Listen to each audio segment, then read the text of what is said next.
izləyicilər, sizlər üçün bina mərkəzdə 88 nömrəli məktəbin arxa hissəsinə düşən fakir Kupçalı 2 sotdan çox 2 mərtəbəli belə bir gözəl evimizin çəkilişindəyik. Evin hər hissəsinə keçmək mümkündür. Həyətinə rahat 4-5 maşın yerləşir dostlar. Vaxt itirmədən keçirik evimizin iç hissəsində inşallah sizi tanış etməyə.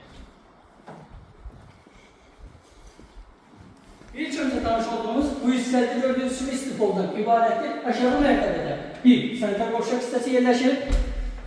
Belə bir geniş mətbəx hissəsi yerləşir dostlar.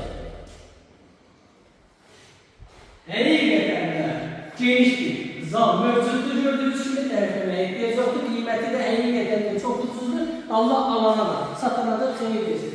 Vaxt itirmədən keçirik ikinci mərtəbədə sizi tanış etdirəm. Yuxarı mərtəbədə isə dostlar yenə istifoldan ibarətdir. Aşağı mərtəbədəki kimi yuxarı mərtəbədə sanitar boşluq mövcuddur. Bir yataq otağı. İkinci bir yataq otağı. Otaqların ölçüləri həqiqətən də çox süperdir. Və üçüncü bir yataq otağı dostlar. Sonda isə belə bir gözəl balkonumuz mövcuddur. Evimizin qiyməti dostlar 130 minə deyilir. Reallıq olsa indirim olunacaq.